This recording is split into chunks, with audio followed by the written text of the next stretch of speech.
I have been in the tech ecosystem for quite a while, and I've really seen a lot. And by a lot, I mean positives and the other side in itself. I have also worked with, I've written academic papers.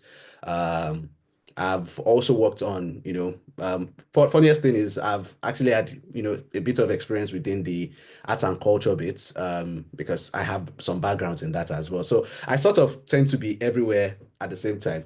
So in this presentation, I'll be showing my work. So first, as I said, I applied 3 times before I got my endorsement. And it was at the third time I had to like sit down and say, okay, you know what, this time I have to get this. Like this time I really need to get this endorsement. And yeah, thankfully I did. And I will tell you what I did differently the third time. I got it in 3 days, yeah.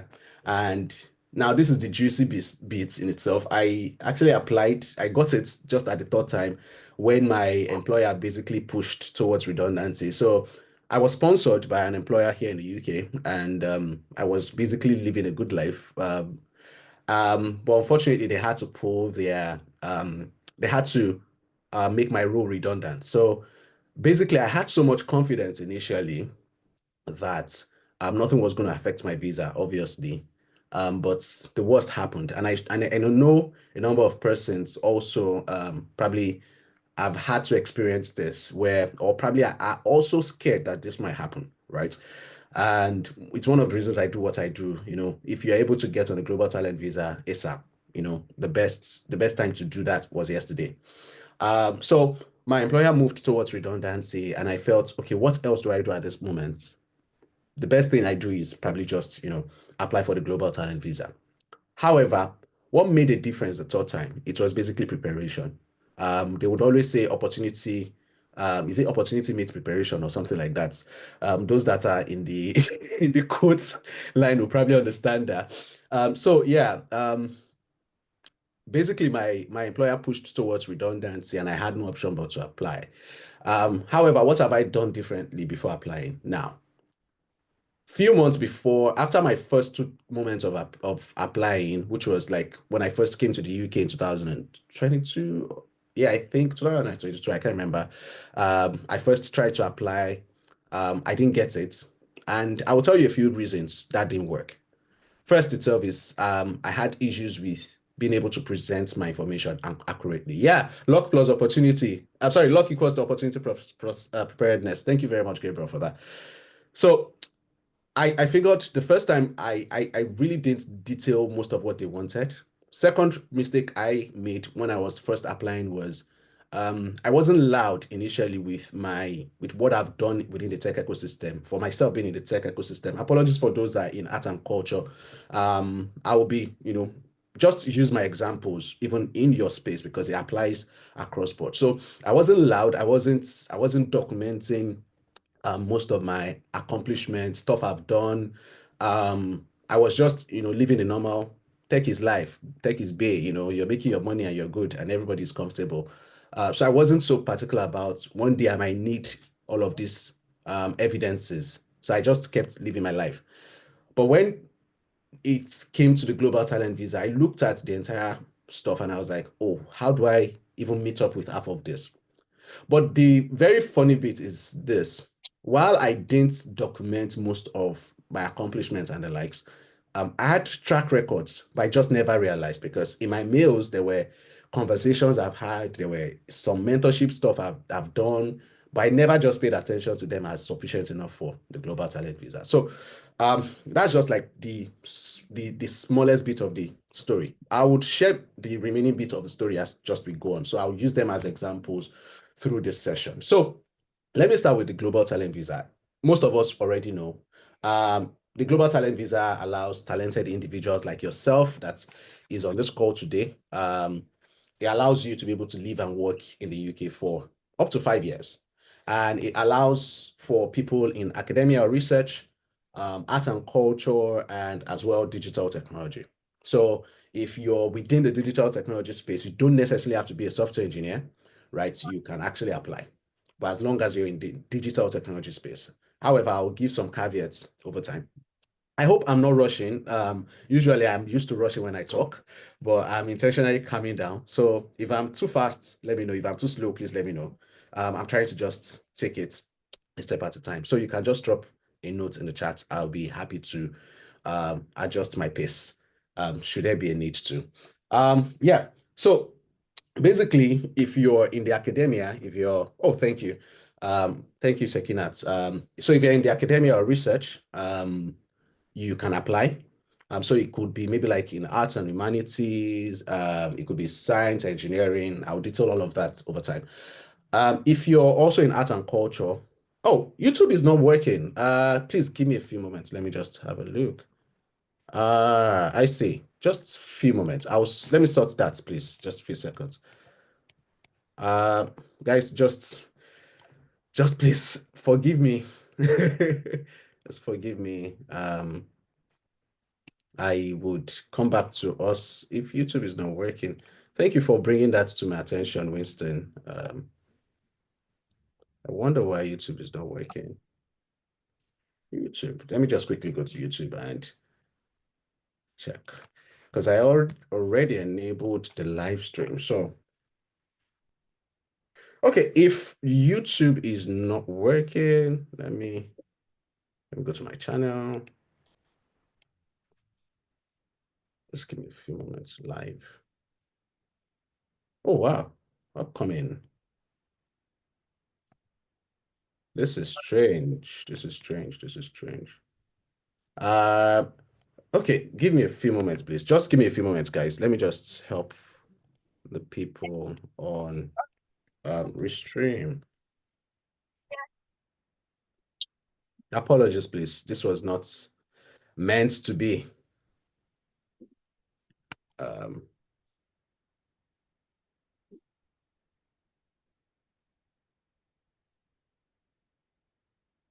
um, just a few seconds. Then we'll come back to. Okay, I see. It's basically saying offline. Um, we're live. Time to start streaming. And I think I see what the problem is. It's from my end. Apologies. Live stream.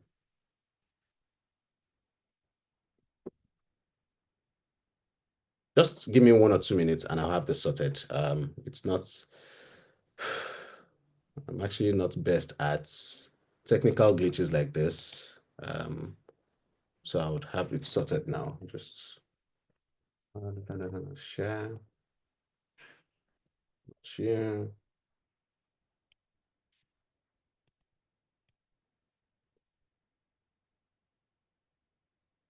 So one of the things I remember I did was I actually enabled auto stream. So I'm wondering why. Okay, I think what we'll do, because I'm not looking to provide an official recording for this because there's a sensitivity to what we are discussing. So um just a few moments. Okay, let me just go to my Zoom. Just give me 5 minutes. And if it doesn't work, we'll just continue. If it doesn't work, we'll just continue. Uh,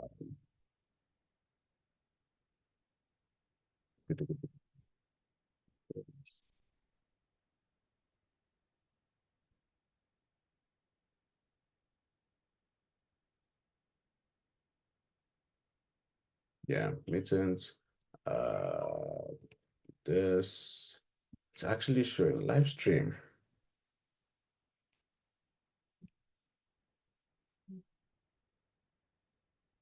Um, okay, you know what? Unfortunately, YouTube is not working right now. So I think if you're able to just, I'll provide a premiere on YouTube after this session because I really don't want us to be distracted. So apologies. It's basically not even working. So I'll provide a what's it called? A premiere on, so it will be streamed after this session. Yeah, yeah, I'll do the premiere. Yeah. So yeah, let's continue so we don't get ourselves distracted. Yeah, so as I mentioned, obviously, these three routes, and basically, the visa allows you to live and work in the UK for up to 5 years, and you can extend the stay, or sorry, the visa for between 1 to 5 years. So, for example, if, for example, you get on a visa 5 years, um, just 3 seconds. Yeah, it's not even streaming. Riola, it's not streaming. That's a problem. But anyway, we'll come back to that. Yeah, let's move on. So if you probably like get the visa, you don't necessarily have to pay for 5 years, IHS or all of that. You can probably like just pay per year, right? So you can probably like pay every 3 years first, then you pay another set of years. So you don't necessarily have to pay the 5 years. If you're in agricultural research, can you apply? I think that's still under sciences, really. I think that's still under sciences, except if you're in agri-tech, then you can probably like leverage technician. Yeah, so this visa type is one of the most flexible. I've been on a global talent visa for a few months now, and I've enjoyed so much flexibility around not having to be bothered about, one employer might pull out or whatever. So it's the most flexible ever. And yes, one thing is it does not require you having a job offer in the UK, except for those in the research sphere, because one of the requirements I think for research itself is it's either you've probably like gotten a grant about 30K, which I'll detail very shortly, or you probably like have a research firm employ you in the UK, then you can apply. If you are currently on creative visa, yeah, you can switch from any visa to global talent, honestly. So yeah, you don't require any sponsorship from any employer for you to apply. There's no minimum requirement as to salary, and you don't particularly need specific academic qualification, right? Yeah, for Chizzy, we're saying someone doing an LLM in artificial intelligence. If you're having to work on a research bit around that, I might recommend the research route. But because it's AI, digital and cyber law, you should actually probably look at technician. That might be the easiest. I won't address most questions so straight up. But as each slide comes and I see that the question is related to it, I would probably just attend to them. So Abiola is asking, is there a distinction between academia and research pathway? It's basically the same. Um, it's basically the same. For um, Ayodeji, who studied finance and accounting in Nigeria, extended to MSc in the UK, backed up with professional courses. So your professional course does not really do anything much. It is your research, especially on international journals. It's your research. So that you did MSc, that you did all of those yada yada. That's why academic qualification is not really the thing. It's the research. What they're looking for is really your contribution, the impact that you're ready to make. That's basically the major thing. Um, if you need to be in active tech employment, you don't necessarily need to be. Peer review option is also a good option for research, yes. But if the issue is finding a professor who is willing to give recommendation letter, yeah, a number of them will actually shy away from providing recommendation letter. That's the truth. So I'll come back to the questions later, so we don't get overwhelmed. Yeah, so the endorsing bodies. So if you are probably like in natural and medicine science field, the Royal Society would actually be the ones looking to endorse you. If you're in the engineering field, by engineering, I mean core engineering, not people like us that are software engineers. So probably like the non-software engineering side of things, that's the Royal Academy of Engineering, and that is basically around research, majorly, or academia. If you are maybe like in humanities and social sciences, uh, if you're in humanities and social sciences, that would be the British Academy. Now, for those of us in tech, that's technician, which is the most popular, I think. And for those that are in pure science and innovation, well, the UK Research and Innovation basically just branches the endorsement to the Royal Society, the Royal Academy, and as well the British Academy. Now, for those who are in film, animation, post-production, visual effects, or probably if you're a fashion designer or you know someone who is a solid fashion designer, you can ask them to actually take advantage of this. So for example, I have family members, friends who are fashion designers. I came from a home of fashion designers. Apparently, I'm not much good with colors. That's the ironic bit. Yeah, so, and even if you're an architect, you can probably apply. So, I'll attend to the questions over time, so I don't want to get distracted from this. So, still answering for those who are in film, television, animation, post-production, visual effects. Your endorsement itself is reviewed by PACT, and for fashion designers, that is reviewed by the British Fashion Council. And then for architects, that's the Royal Institute of British Architects. So that's basically it. Now, I believe some of the questions that we have here, as I go on, you'll see answers in them. So for those who are in tech, obviously, your endorsement itself is by technician.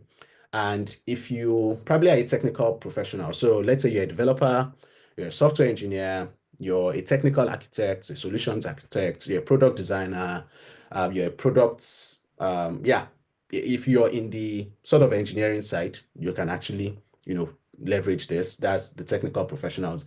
If you're on the product or project side of things, you can also apply. So for technical product managers, data scientists, data engineer, yeah, you can apply. Actually, data engineer should have been on that technical professional. Yeah. Then if you're a business person that you work in the digital technology field, you can also apply. So what does digital technology really mean here?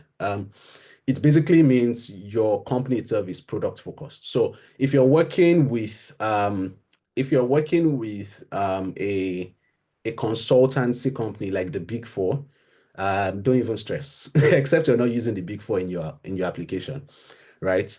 If you're a graphic designer, yes, you can apply. As long as the field you apply for is, I'm sorry, the company that you're working with itself is a product-led company. So maybe like a startup, or any related company that's really has a product, right? I hope that's clear. So endorsements types. Now, before I go to the endorsements types, I'm just gonna attend to a few questions, then we'll come back to this, right? So, just a few questions, maybe like 3 or 4, 5 questions that have been asked before. Let's take it easy with the questions.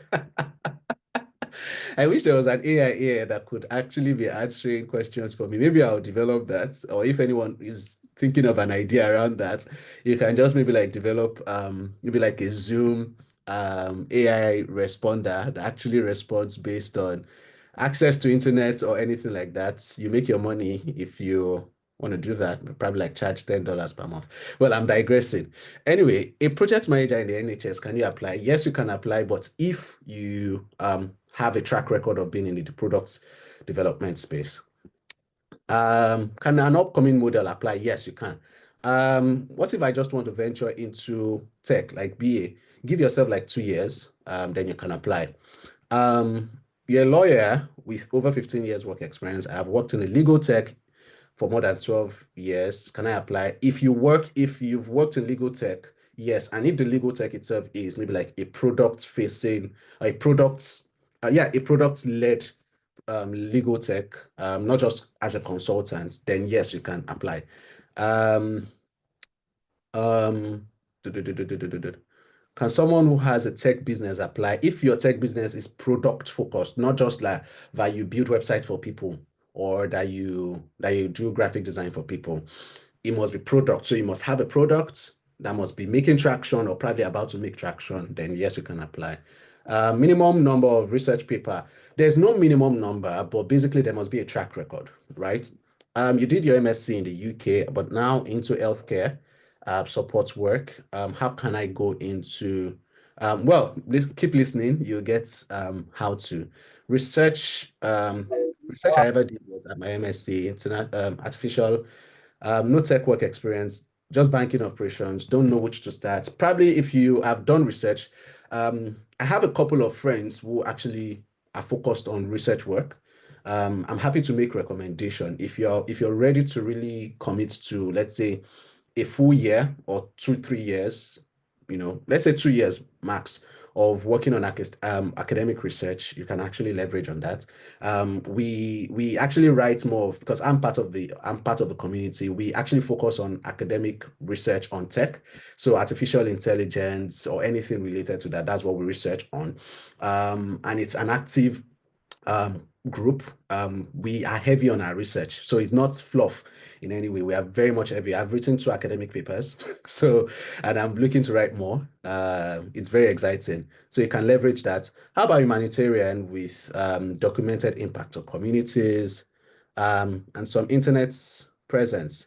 Um, humanitarian with I wouldn't I wouldn't say they would really. I think there are visa routes for people like you, but I don't think any of this really work except you're in the research side of things. Yeah, or probably in the tech side of things. What of a lawyer that has PhD? Keep working on your research, and then you can apply on the academia routes.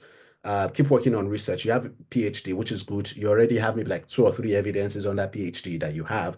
So just keep having maybe a few research work, then you can probably like apply under the academia.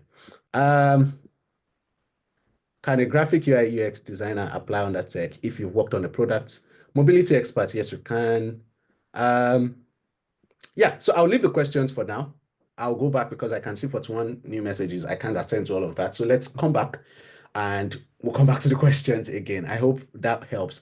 So I've marked 10:29 as when I stopped addressing questions. So I'll go back to 10:29. I'm syncing my messages so I can really see where I am with things. So exceptional talent, 5 years. Just a few seconds. I want to check the number of persons here. If I need to upgrade my Zoom, I'm happy to do that. Just a few seconds.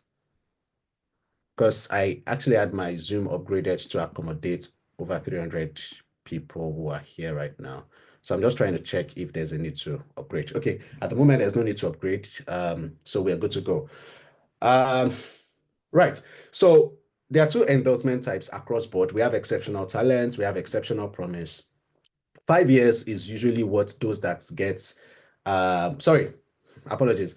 For those who usually get the exceptional talents, there are 2 things that really stand out for you that make you really get this. And first is if you have over 5 years experience, usually, but there are cases where you might have lesser than 5 years experience, maybe like 4 years experience. But if your work shows that you've really done solid stuff, right, they most likely can give you the exceptional talent route. And basically, what is the benefit of exceptional talent? You get 3 years visa straight up. And after 3 years, you can apply for ILR. And for those who know ILR, that's basically more like your permanent residence before you get your citizenship. So this is for established professionals with proven track record. Then we have exceptional promise. Exceptional promise is for people with 5 years experience or less. So if you have 2 years experience, 3 years experience, 4 years experience, you're basically more like showing promise that you are an emerging leader. So that's basically what this is. And once they endorse you on the exceptional promise route, you get 5 years visa. And after 5 years visa, you apply for ILR and then you get citizenship. So that's basically that. And usually there are 2 stages with the application process. We have stage 1, which is where you go through the endorsement body. Now, the endorsement body, like Tech Nation, Royal Society, Royal Society, Royal Society of Engineers, and the likes, endorsement body basically endorses you. That's stage 1. And that's where I usually focus on helping people with that. I do this also as a professional service. So I will talk more on this over time. Then stage 2 is basically where you move on to visa application with the Home Office. So once you've been endorsed, you can now move on to stage 2. Now, Home Office will not even attend to your application unless you are endorsed. So you cannot go straight on to apply for stage 2 unless you have been endorsed on stage 1.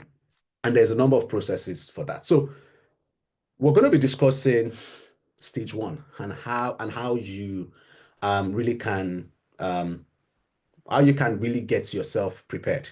So I really want you guys to pay attention to this. I want to see if I can just a few moments. I'll stop sharing, then I'll try and reshare again because of this annotation on my screen. It's sort of distracting me.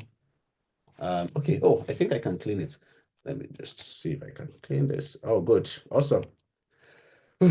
Tech is complicated. I don't know what I came to do in tech.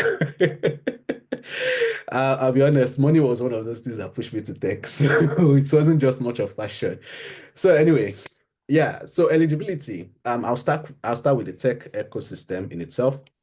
Um, so for those of us that are in tech, this is your route, and you really need to be attentive. Unfortunately, I will not provide the slides. I was not going to provide recording as well because of the sensitivity of questions and a few other things. But I'll provide um, a premiere, and once the premiere has gone live for 24 hours, I'll take it down. Um, yeah, I will take it down afterwards. So it will be unlisted, it will be premiered, but I'll take it down. So please pay attention. Slide is not going to be available, unfortunately.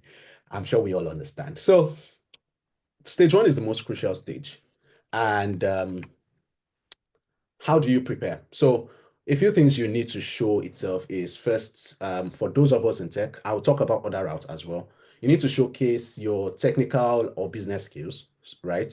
You need to show that you have been recognized. I will tell you what it means to be recognized as well.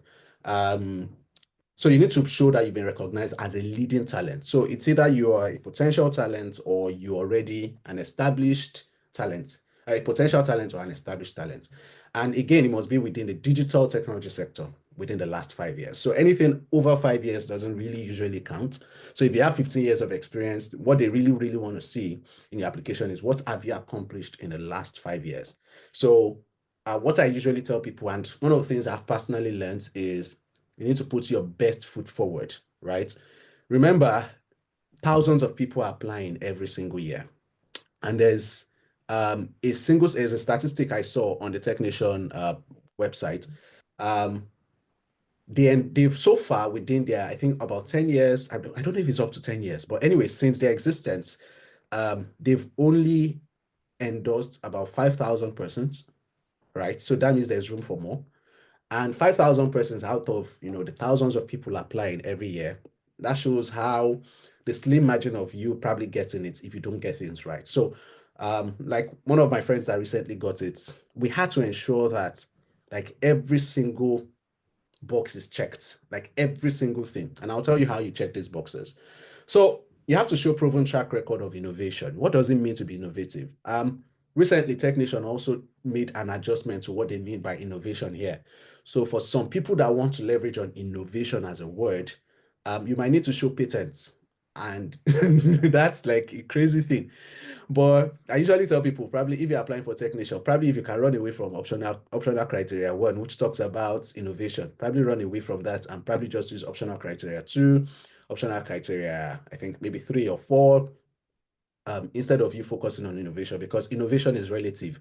For me, what you're working on, if you're probably telling me you're working on a blockchain stuff, it might not sound innovative to me at this stage, but for some other persons, it sounds super innovative for them. So it depends on who your caseworker is. If you talk about web 5.0, yeah, that probably sounds innovative. If you talk about a new approach of using AI in doing stuff, that might sound innovative. So innovation is relative. So I would recommend if you can run away from optional criteria one, that can be your undoing. So, but if you really have maybe like patents and all of those things, then well, why not go for that? So recognition outside of work. So what have you done outside of your work? Have you contributed to the tech ecosystem?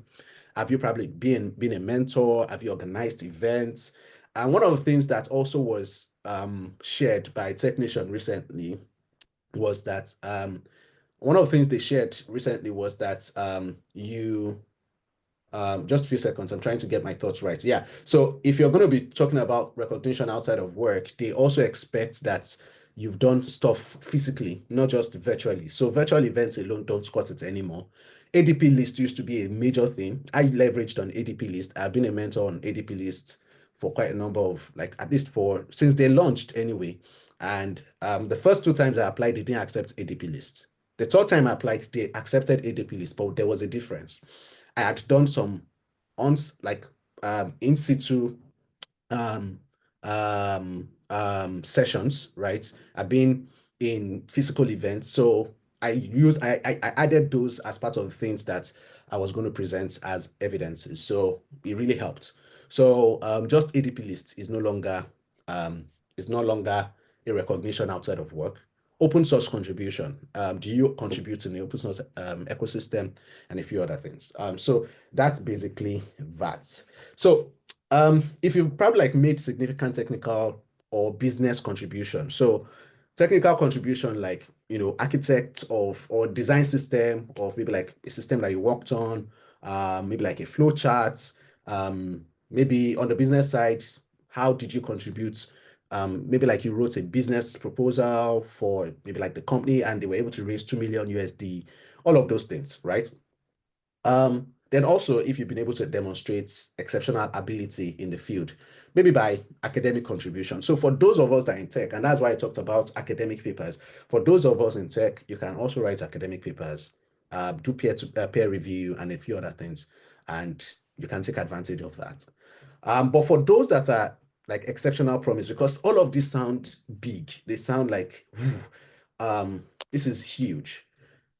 How do you now attain that? So for those that are in exceptional promise, they don't expect that you meet all of this, but at least show promise that you are in that path. So the how do you show this? Basically, you show that you're at an early stage. So maybe like you're 2 years in your career, and if they see that you've done solid stuff within 2 years of your career, straight up they will endorse you. Someone said, what if you design their policy on GDPR? Yeah, but what is the impact? So that's the thing. You have to show so I would share one of the examples very shortly. One of the things that people make as mistakes in most evidences I've seen is, and it also applies in CVs. This is a general advice. In your resume, nobody wants to see your job description repeated.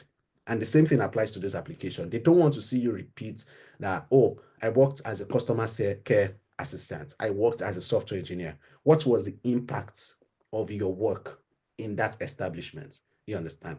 So that basically is that. So my tongue is getting dry. I should probably like take some water very shortly.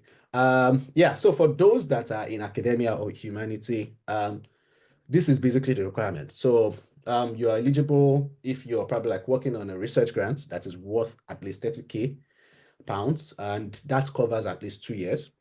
Or you've probably like gotten an award from a funder that is approved by UKRI, right? That's basically one of those things. So it's either this route. Also, your grants must have been awarded by an organization that is on the list of funders. So there's a list of funders. I'll provide links to all of these URLs during this session. And also, maybe if your organization is employing or hosting you, they must be approved by UKRI. So you could probably like get an employment to come and do research abroad, even though you might be in Nigeria, wherever you might be, or Ghana, or any part of the world, as long as the research body that you're working with is probably like endorsed or approved, or probably in the UK, right? Majorly that they're in the UK, you can as well apply. So these are basically like the requirements. So for those that are probably like looking to leverage the academia, these are the things that you have to look at, right? These are the things you have to look at. Also, if you probably like go to the website of each of these platforms that I mentioned, these endorsing bodies, you see detailed. So again, as I said, every guideline itself is provided by each endorsing body. So I would recommend that you really go there and read. So eligibility for those in academia, humanities, science, and engineering. Your academic and research appointments is one of those eligibility. If you have maybe a fellowship, here in the UK, then yes. If you have an endorsed funder, right, that is approved by UKRI, then good. If you've probably like done peer review, you can as well, apply. So this is basically for those in what's it called? For those in academia in itself. Now, for those in art and culture, especially my model people, you need to be producing work that is published or performed internationally. So basically, they expect, especially if you're a talent, that your work is in at least 2 countries. That's for those that are applying for the 3-year route. But for every other person, your work can actually be in just one country, which is probably like Nigeria or in the UK. I have one of the persons I'm working with at the moment has done work in the UK and also in Nigeria. So he basically qualifies as talent, which is leader. Now, you also would need to provide proof, um, like proof of people that you've probably engaged or worked with. So some of those examples are probably like appearances that you've had, maybe like stage performances, publications that you've had. If you've probably like done publications, if you've done exhibitions, then you can also leverage on that. So this is basically for those in art and culture.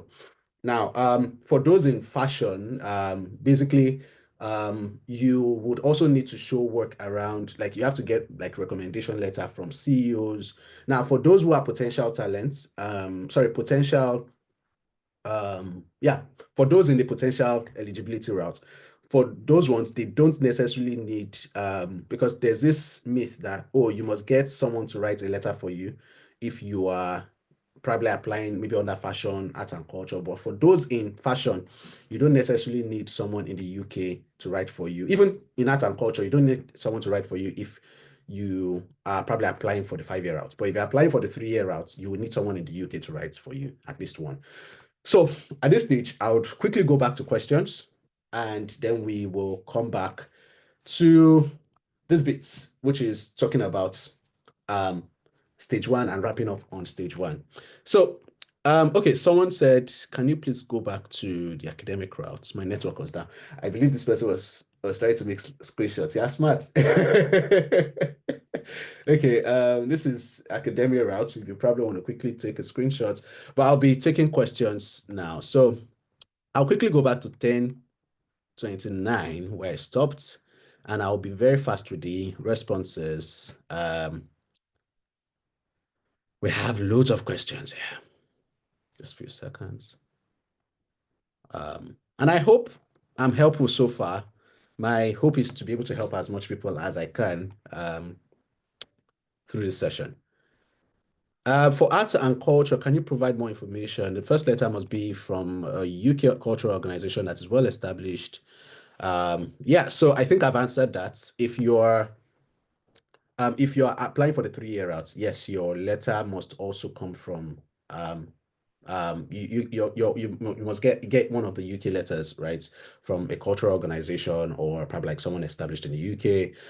But I'm happy to be corrected if I'm wrong on that. Again, the final say itself is the guidance, got document in itself.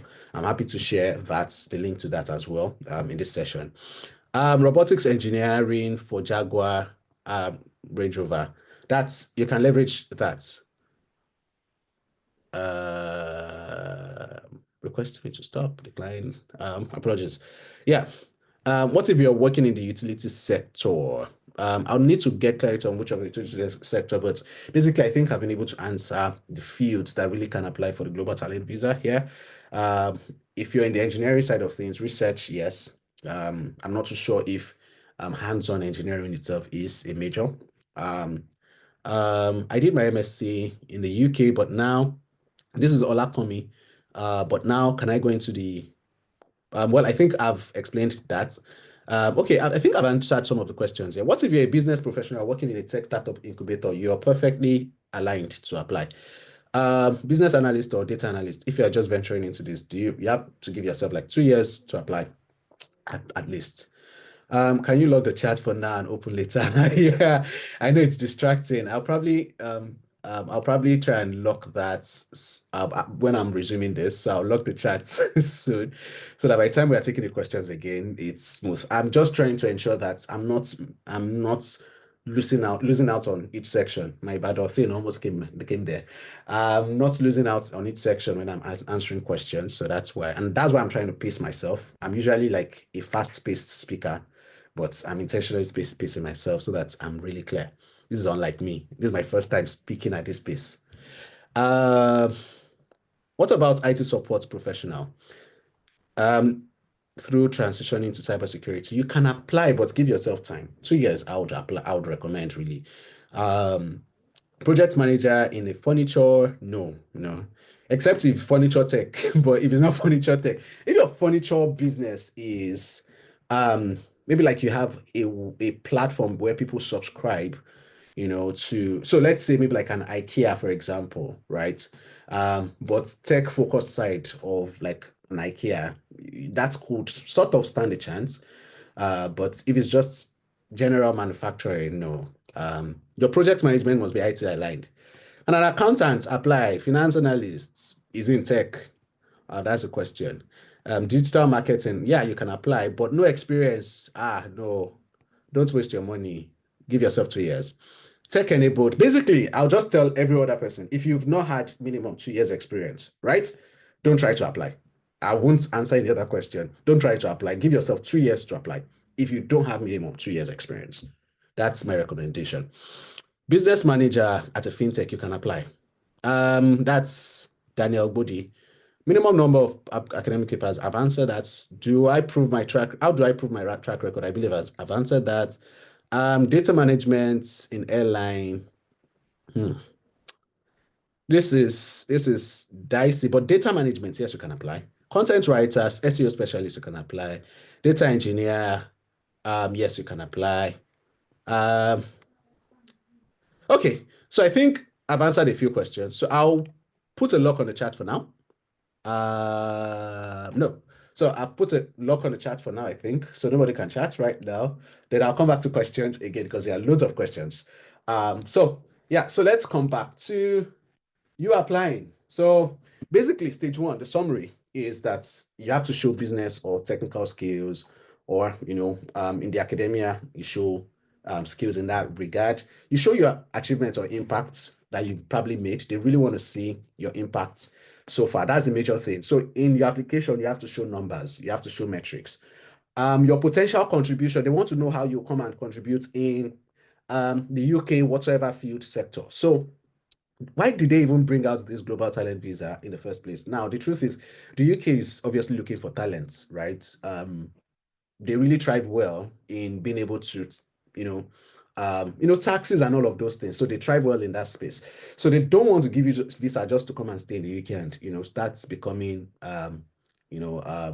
anyway, they just really want you to come and be an advantage, a potential add to the UK. So you have to show in your application that you will be making contribution. You have to show the fact that you'll be of value basically to the UK ecosystem, and that is how you must structure um, your application in itself. So evidences. So now this process I'm going to share, it actually applies to all of the fields, right?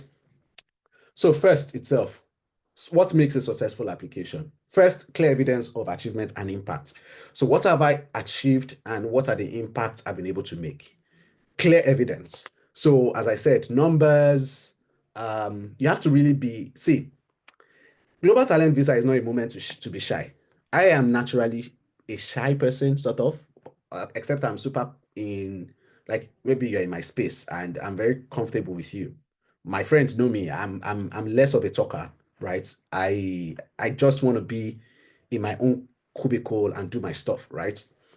But when it comes to global talent visa, you have to blow your horn. I said it in the first session. You have to blow it loud. Um, Blow your trumpet, I think. Yeah, that's the word. So please blow it. It doesn't mean you should lie, but please be proud of what you've done. You guys have come a long way. I'm seeing 15 years experience, 10 years experience, even 2 years experience. Um, it's not a small thing, right? So you need to really be you need to be bold about what you've accomplished, right?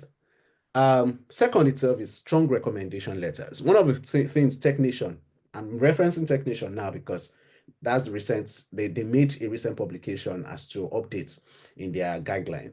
One of the things they said recently is that whosoever is going to be your providing recommendation letter for you must be an expert.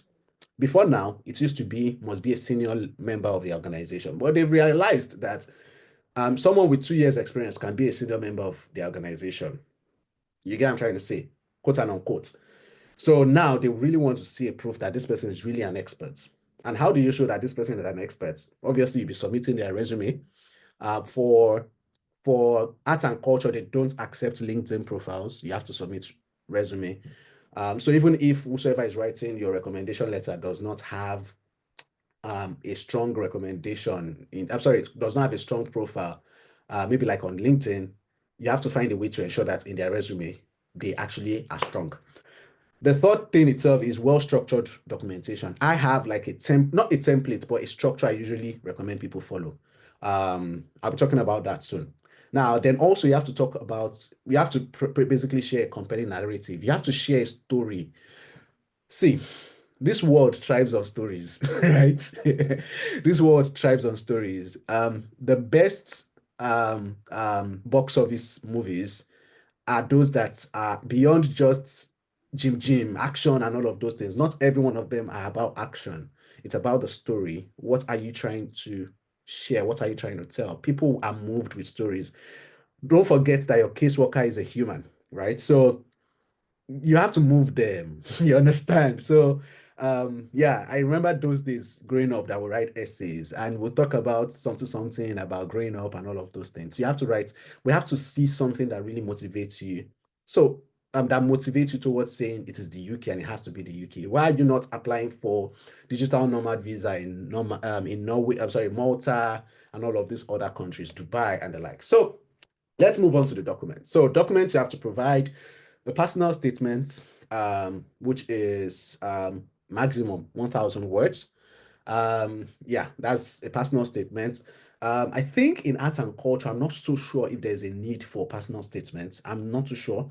I still went through their guideline, I think, yesterday, and I didn't see that bit, but I'm happy to be corrected. I'm not the final say, as I would always say. So technician mostly would require like a personal statement, and there's a guideline for that. You have to provide a CV, which is 3 pages maximum. Just a few seconds. I'm trying to see if there's any notices here in my chat. Yeah. Okay. Three recommendation letters or letter of support. You have to provide three letters of recommendation or support. And then you have to provide 10 pieces of supporting evidence. So 10 evidences. And I'll be talking about those. Now, for academia, if you can probably scan this QR code, I'm not going to cover the in-depth of that, but you can actually scan this QR code so you can actually get the details on how that works. So I'm just going to give a few moments for you guys to probably like scan if you are in the academia. There's like a flow chart of options for those in the academia. So that's why I'm really not able to share that in this session because it's like a session on its own. And we have limited time to be able to talk about that. We'll be able to spend the first hour in this session. We have about an hour to go. So yeah. So that's basically that. So I'll be moving on. Um, so your personal statements, what is required in your personal statements? Now, this is it. Um, you have to have a quick personal intro. Now, this I'm sharing, I usually share with those that are in like my own closed space where, because I provide guidance and all of that. So this is a freebie for today, right?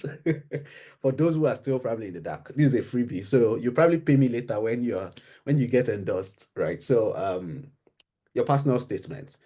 You start with your personal intro, who you are, what led you into tech, if that is tech, or whatever field it is.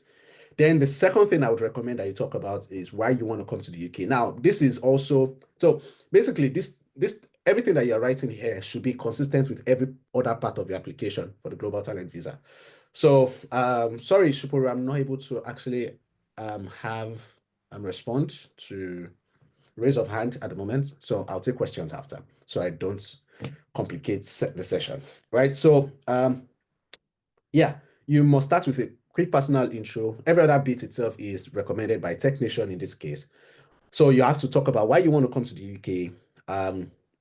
Obviously, it has to be career aligned or community aligned. That's what I'll tell people. Don't basically say you want to come and relax or enjoy the UK because it's beautiful. They want to hear what impact you want to come and make in the UK. That's basically what the trick is there. Now, what is your planned occupation in the UK? So you have to tell them what you've been doing before you tried to relocate. If you're probably like already in the UK, you can probably talk about what you've already been doing in the UK and how you intend to probably like continue in that or probably improve further. what region or city are you looking to plan to live in? So there are three major cities that is usually recommended. You can mention any other.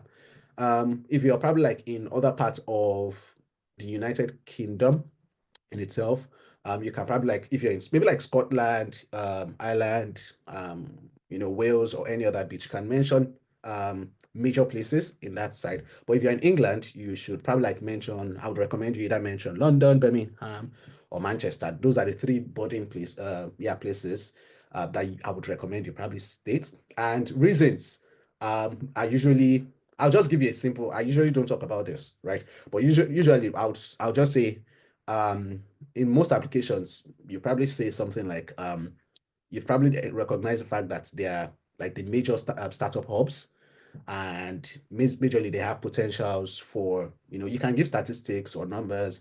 They have potentials for um, your career in itself, or probably like you see, maybe like you're in a fintech, you can talk about the fact that, oh, London is one of the leading fintech ecosystem in the world.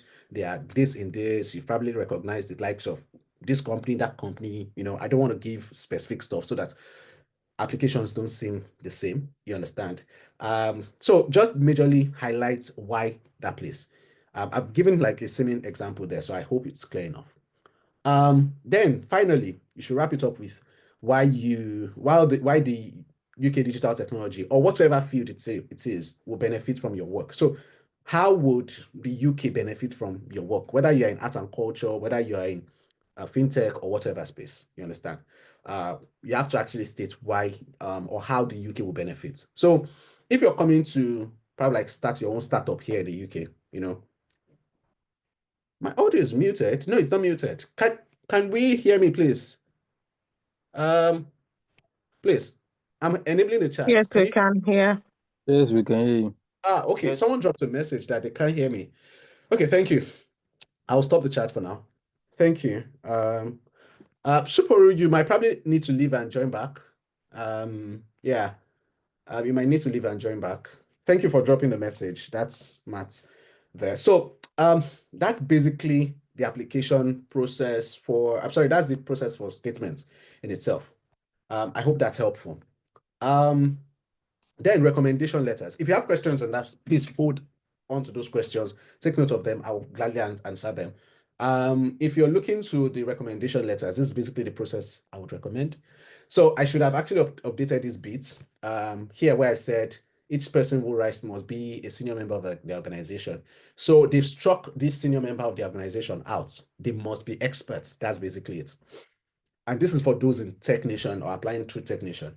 But for every other application in itself, non-tech in itself, it is still the same recommendation letter approach. So I would recommend this.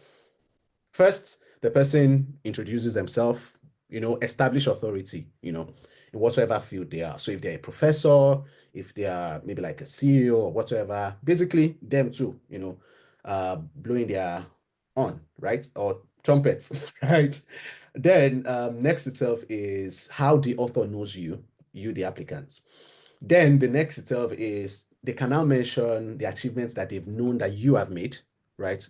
And one thing is they want to see that this recommendation or this person that's writing a recommendation letter for you has known you for at least 12 months. So that's why I would not recommend for anybody that you probably like go and get someone to just write a recommendation letter for you. They will see through it in itself. So you have to ensure that whoever is writing for you really has known your work for at least 12 months. So the person will be required to write, achievement that they've seen you make. And don't forget, this has to be consistent with the remaining part of your application. I'll give you an example of mine very shortly. The person also has to describe how he or she knows you. Sorry, how the person considers you as either an exceptional talent or promise. So one of the mistakes I made in my first ever application was my recommendation letter was very generic. It didn't particularly state whether this recommendation letter was endorsing me for the Global Talent Visa or not. So this is basically to say just mere reference letters and all of those things do not stand. This has to be followed. They have to endorse you for any of the two routes that you're applying for, right? This is basically the person saying, I'm solidly behind this person. I know what he's doing. I know what he's applying for. So please, Global Talent Visa, endorse him. So it shouldn't just be any random letter. It must be intentionally written. So even if you are writing it on behalf of um, the the person recommending, right? It has to, because the person has to review it, the person has to sign it. It has to be with every form of intentionality. The final thing itself is that what will be your contribution in the UK? So the person also has to talk about what he sees you, what he sees as your intended accomplishment or contribution to the UK ecosystem.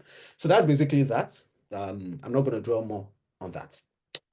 So we'll be talking about evidences, and I think on this note, I think these are examples for technician applications. Okay, yeah. So I think I was supposed to talk about um, my own. Just a few seconds. I think I was to talk about my own example here.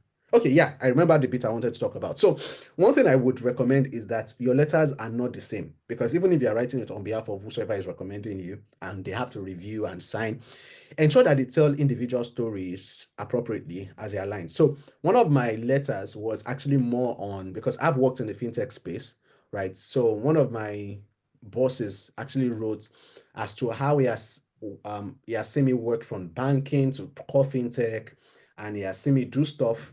And he basically detailed all of those, which was good.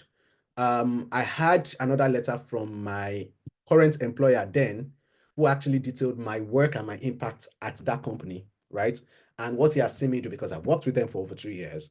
Yeah, what he has seen me do, how he's proud of my work and every other thing. He is based in the UK anyway, so and he's white, obviously. So he wrote. Then I had, because I had like 5 recommendation letters, but I was to submit 3. So I'll tell you how I did the remaining ones. So I had another person who wrote around my open source contributions. Yes, he has seen my work for the past 10 years. He's more like a mentor. He has seen my work for the past 10 years. And he really wrote on the fact that I've been active in the community, helping around the open source, establishing Nigerians in Tech UK, establishing UK Tech Career Summit, and a few other outside of work engagements. I'm giving some examples you can share here. So for those that are looking to probably like start a community, if you can, please do. But be intentional. Don't use people. That's what I would recommend. Then I had another person talk about the fact that he has seen my work as an engineer and myself trying to move from just being a software engineer to being a technical product manager, and he's been my mentor in that regard. So each person wrote individual stories differently. And that's what I'm going to recommend on that as well. So let's quickly talk about evidences, and then we'll take a quick break and we'll come back, right? So evidences, mandatory evidence, you have to submit a mandatory evidence, which basically will consist letter of recommend. Sorry, hold on. Well, you can put letter of recommendation. So yeah, you can use a letter of recommendation in. So like I said, I had 5 letters of recommendation. So I used 2 of them in my mandatory evidences. You can probably like leverage media recognition. If probably like you've had maybe like certain awards and accolades, or you've had speaking engagements, this cuts across all of these fields. It's not just tech in this case. So you can leverage on this. For optional criteria, now this is, I'm going to be talking more on tech in these regards.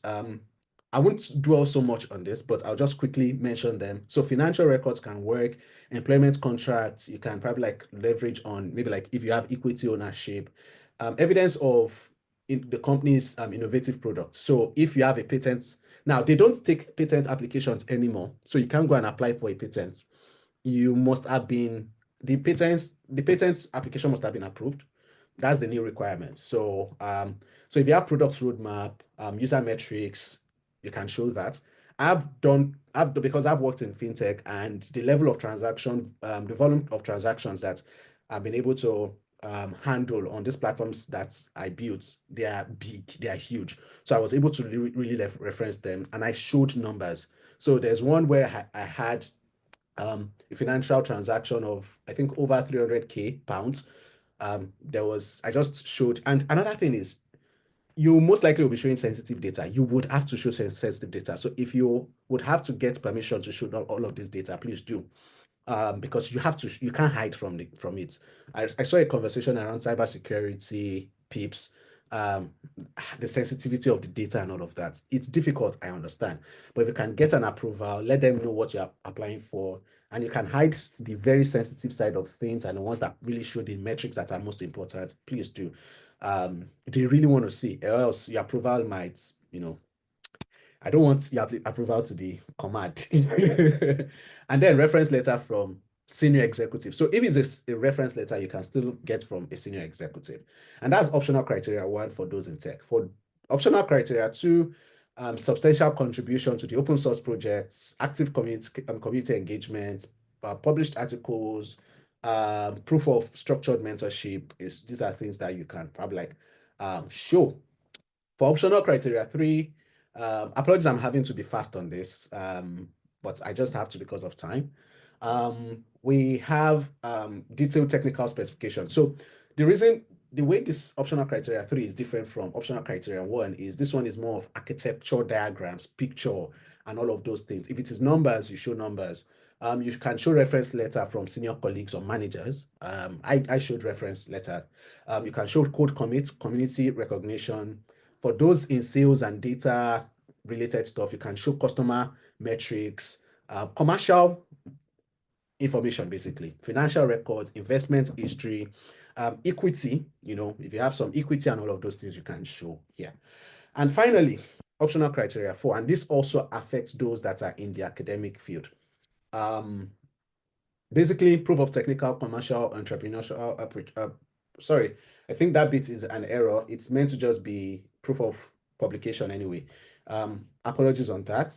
So publications in top tier peer review. So for this answers for those that are in MSc and are asking questions around, I did MSc, I did this, I did PhD. If it's just one application publication, it won't suffice. If your publication is not on international journals, right? International academic journals, not peer reviewed and all of that, it's not going to fly. So you have to show stuff that you've done, and it has to be track record. So not just one, it has to be consistent. So if you're happy to probably join the academic group, you can probably I will share the general WhatsApp group community that I have. You can just probably drop a message after the session. um, I'll be happy to, introduce. I'll just let you know what the terms are because you have to be involved in the research. You have to, research work is money. You have to spend money on the research. So as long as you're ready to commit the financial side of things, you're ready to give it time, about 2 years, thereabouts, especially for those who have never done any academic research. We're happy to assist you on that. And you are ready to be part of the research work because you cannot say, I'm just financially supporting. It's not possible. You have to be part of the research work. So that's that bit. Yeah, and if you probably gotten endorsed sorry, grants. So basically on the academic route, you can get as much as, and I'll just guide you on how you can, build a very strong case for your application, right? If you have questions, please drop them in the chat. If you don't, I would go back to the existing questions and I'll answer every single question. So first itself is you have to really identify your strong evidences. I had a session with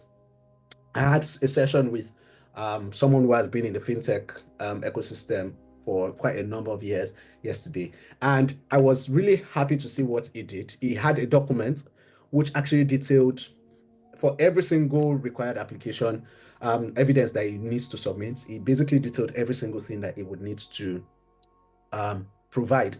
So you being able to, oh, the music's still playing. Apologies. Yeah. Yeah, thank you for that. Yeah. So he basically provided every single evidence that he is able to get for each of all of these states. And what that does itself is helps you be able to, know which one is priority, which one is non-priority, and be able to, take it up from there. So basically what I would recommend in itself is check your archives. I had to go back to my mails and okay, what have I done in the past, whatsoever years that I've done stuff. And it really helped me. Now, second itself is you might need to reach out to old colleagues. And this is why I basically added number three, rebuild bonds bridges. I'm sure if the lady I spoke with yesterday was here, she would probably like smile at this, right? Well, it wasn't because of I added this, but it's always been there. Um, because of global talent visa, this is a good time to ensure that any bond bridges you might have had, you have to go and review it immediately, because I'll give you examples of people. I think I made example of some persons that I had to use. The first itself was one of my bosses for the past, 6 years. Um, Now this person is hard. Like when I say hard, I wish I could mention his name. This person is hard to work with.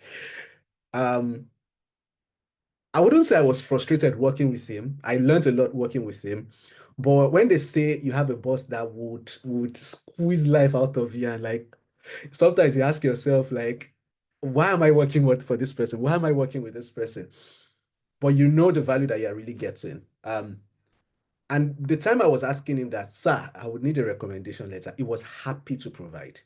Even though he stressed me on top of this recommendation letter, he was still happy to provide. Yomi, why are you doing this? Yomi, why this? That kind of thing. But you have to be humble. You're the one that knows what you want to get, right? So you have to be humble. You have to work on every single old relationship. Now, another thing itself is people are scared of probably like reaching out, right? And global talent visa is not a moment for you to, be scared of reaching out to people, right?